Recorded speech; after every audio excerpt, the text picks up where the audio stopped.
Patrice Emery Lumumba et Mzee Laurent Kabila. Ces deux personnes sont presque semblables, ou tout simplement semblables, par leur intelligence,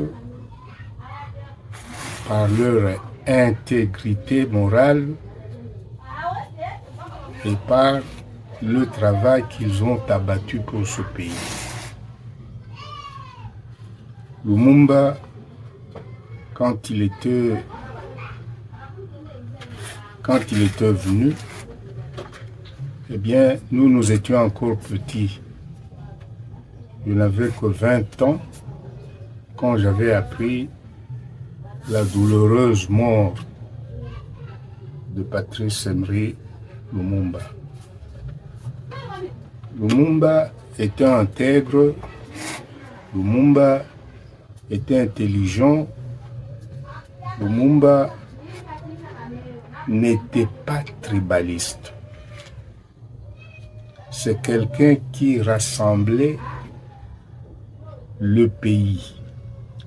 Toutes les tribus, il voulait faire un État. C'est ainsi qu'il était combattu par certains enfants de ce pays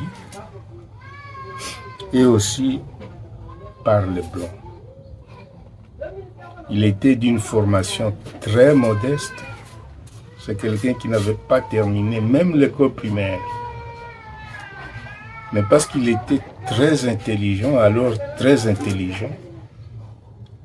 il est parvenu à être la première personne de ce pays. Et je me rappelle une citation de Thomas Sankara. Lumumba est un homme qui était venu à un moment qui n'était pas le sien. Il devait venir aujourd'hui quand il y a des docteurs, des gens qui ont 2, 3, 4 doctorats. Ce sont ceux-là qu'il devait diriger. Alors, par sa petite formation, il avait émergé et il a rassemblé presque toutes les tribus du Congo et il voulait faire un État, plutôt de toutes ces tribus, il voulait faire un État. Mais il y a beaucoup de gens qui ne l'ont pas compris. Il y a des gens tels que le maréchal Mobutu qui étaient ambitieux, tribalistes, qui ont voulu le combattre. Et finalement, avec le concours des Blancs, ils ont eu le dessus sur lui. Alors, si nous commémorons la date du 17 janvier, il y a aujourd'hui plus de 64 ans depuis qu'il est mort, eh bien, c'est avec raison, c'est quelqu'un qui est un héros national. C'est quelqu'un qui a voulu faire du Congo un pays prospère, riche, et qui voulait partager avec les autres. Vous savez, il n'avait qu'une seule maison, il n'avait laissé qu'une seule maison. Et cette maison, c'est celle qu'il a achetée quand il était directeur d'une brasserie à Kinshasa. Il n'avait rien laissé. Bon, il y avait eu des gouvernements ici. Nous allons faire de son village Onaloua, nous allons faire de son village une ville et tout ça. Et aujourd'hui, on n'a pas encore jeté même une seule pierre pour construire la ville de Lumumba. C'est seulement dans ce qui a changé dans cette succession. C'est comme le jour et la nuit. Parce que Lumumba voulait faire, et Laurent Désiré Kabila voulait faire de ce pays un pays prospère, un pays locomotive de l'Afrique. C'est la gâchette de l'Afrique. Tout devait partir de l'Afrique. D'ailleurs, il était il y a un an, en 1958, pour une conférence panafricaine où il s'était fait beaucoup d'amis et de grands amis, de Kwame Nkrumah, de Modibo Keïta, qui est encore là, le président de Ahmed Sékou Touré. Eh bien, il a voulu faire de ce pays un pays locomotive.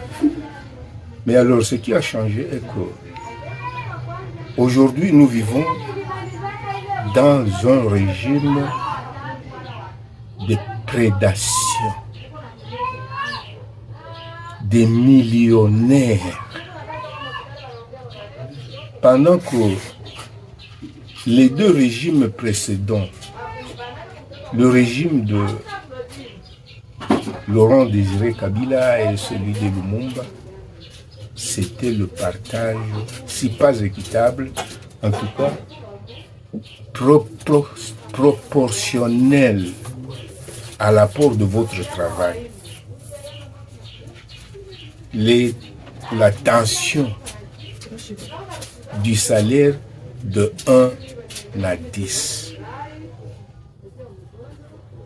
Vous êtes huissier, vous avez votre salaire, vous êtes directeur général, vous avez, ou secrétaire général, vous avez votre salaire, la tension 1 à 10. Mais aujourd'hui, c'est une chose inimaginable.